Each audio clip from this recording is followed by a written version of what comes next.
Y'all, I am fired up about SEO today. I was just inspecting a website for one of my clients and found that the person they worked with previously had totally taken advantage of them and made mistakes on their website that is going to hurt them in the long term with their SEO. When I see other companies that claim to be experts in SEO make these kinds of rookie, obnoxious, and irritating marketing mistakes, literally makes my blood boil. That is why I'm fired up. And I'm going to share this with you so that you do not run into the same situation. Okay. So we use some visual aids to make this easier for all of us. Here's how it works. I have a client. Yes, they hired SEO Bob. SEO Bob was going to help them get ranked on the first page for the target keywords they wanted of Google within their local geographic area. That's awesome. Sounds pretty great. They asked, hey, SEO Bob, how are you going to make that happen? Well, we have a team of experts and they're going to provide backlinks and we're going to make sure that we have Google ads that are going for the right keywords that we want, that are sending people to the different pages of your website. It's going to be great. Like we can just do it. Client says, I like the sound of that. Backlinks, you've got experts. Yes, let's do it. Then Channing dives a little deeper into this linking scenario as well as the pages they're sending people to. Issue number 1. I saw that they had this, SEO Bob had created 3 blog posts on my client's website.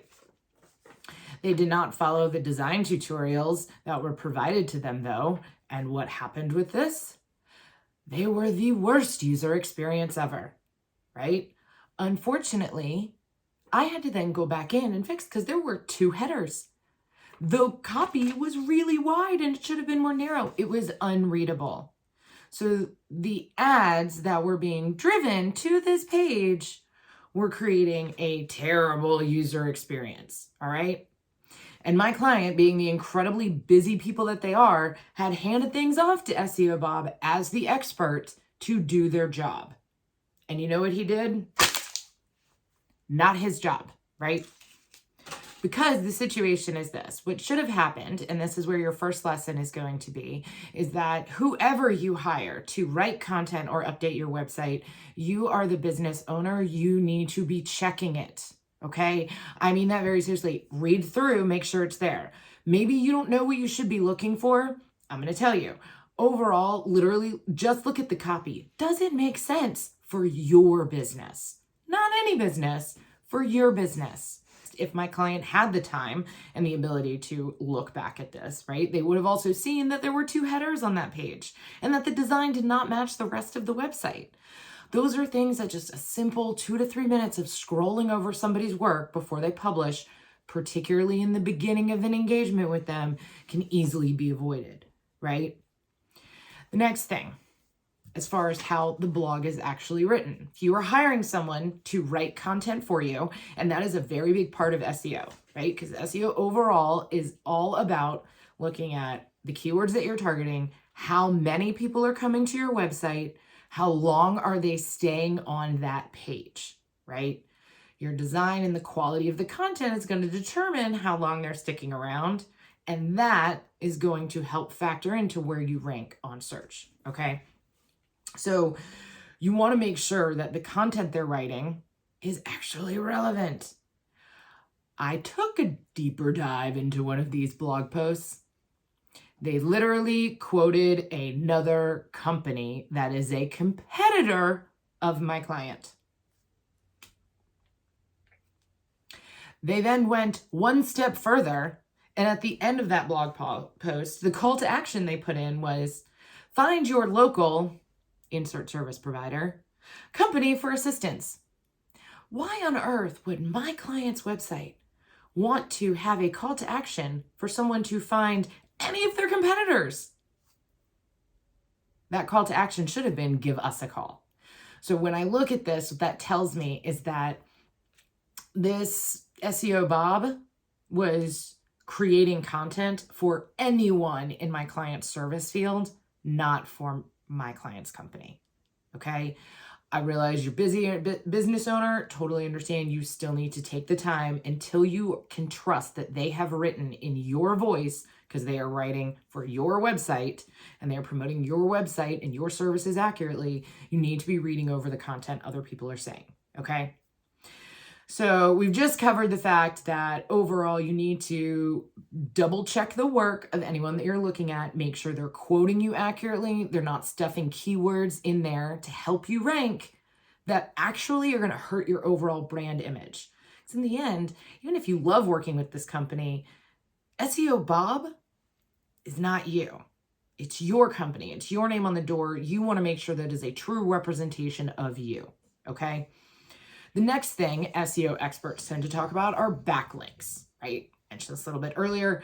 That is making sure that a site with more website authority and that does rank higher on Google links back to yours, which overall tells Google, oh, hey, if this really amazing top tier site is willing to link to this medium or lower tier site, or just a newer one, maybe I should consider ranking them higher. Okay, it's literally like having, a cool friend take you into a new group. Other people are going to think you're cool because you're hanging out with them. The internet is all about spider webs, right? And every backlink is not considered equal. All right. Another thing that factors into SEO is links within your own site.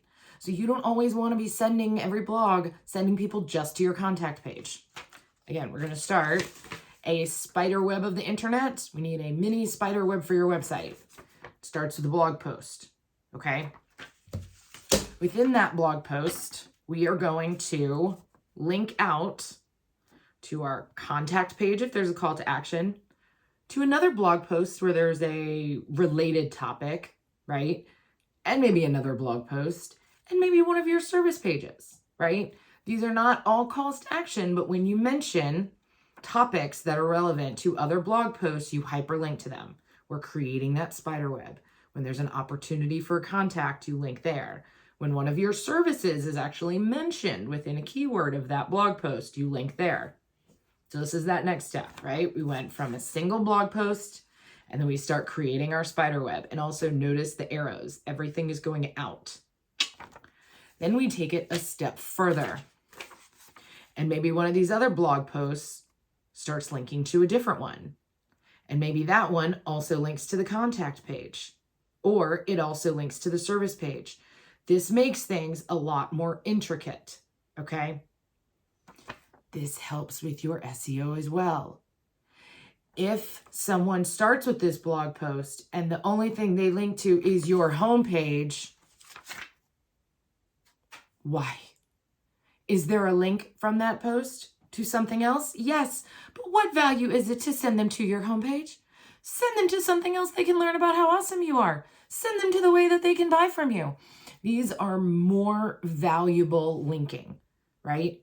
Now let's think the backlinks, right? Other sites. Having any other website linked to yours does not equal a success.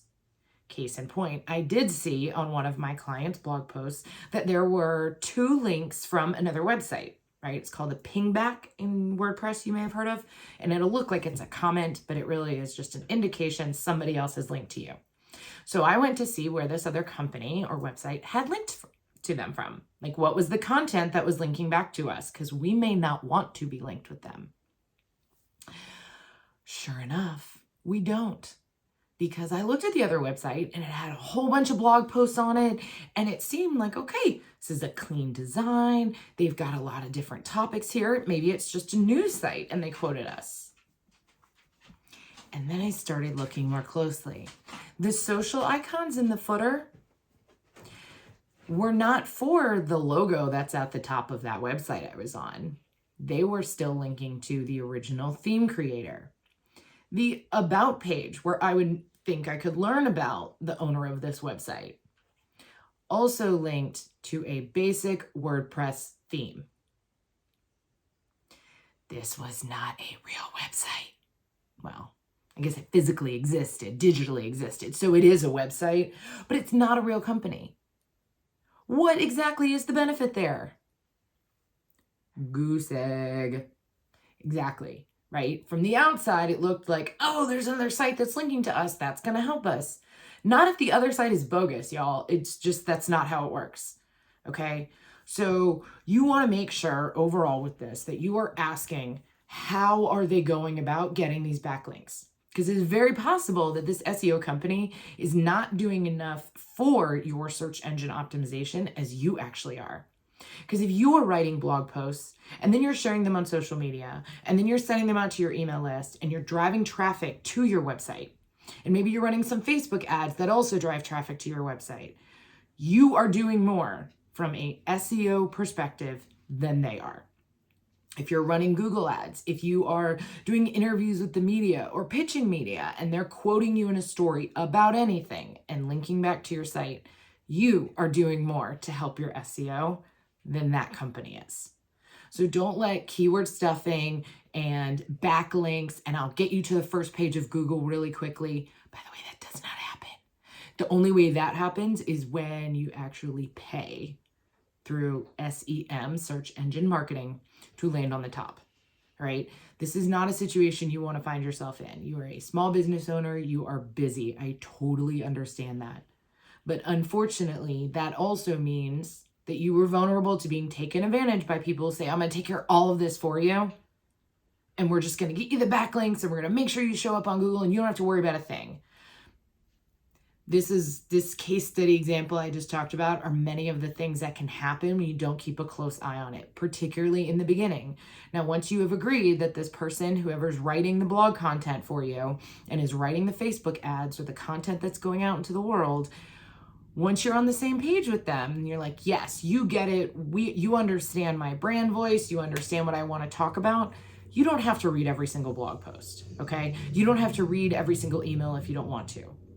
But it is your business and you are the one who's going to be accountable for what that image is. And these experts, SEO Bobs of the world, will 100% prey on your lack of time in order to take care of everything for you.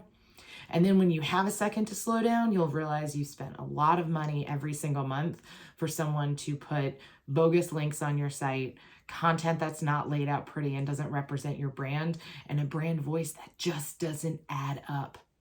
This is very confusing, and they may go away, or they may be getting a ton of traffic to your site, but that traffic isn't going to convert because it's bogus, because people are going to get there and be like, wait a minute, this blog title said one thing, but the whole post said something completely different. People are smart. You are smart. We can see through all of this crap, right? So make sure that you're really asking more in-depth questions. And if someone who says that they specialize in SEO is not willing to share some of the tactics they use or the sites they go after for backlinks, that right there should be a red flag. There is a lot of things that I, would like to say are like trade secrets of DCM. A lot of it is really just, I know exactly what I'm doing here. And when I don't, I'm very clear about that. But I will tell you exactly what to do. And yes, there's a possibility you will go off and do it on your own. That is your prerogative. But I'm not worried about that because I know that I have both the time, the skill to do it, and even if you do the exact same thing, the contacts I have with media, the ability and the contacts that I have to get backlinks and to write content is just going to be at a different level because I do this all day, every single day, right? And you do whatever your business is. It's the same idea, right? So these SEO companies that you're interviewing really should be able to be more transparent and just make sure you're asking, where are the sites that they're getting links from? Can I see other sites that you have worked on and read? A lot of this is so easily caught if you just read the quality of the content that they're creating before it goes live on your site or what they've done for other people. And if they're not willing to share what they've worked on with other people or other content that they have written, no, friend, keep on going. So I hope you find this more helpful. Avoid these SEO pitfalls.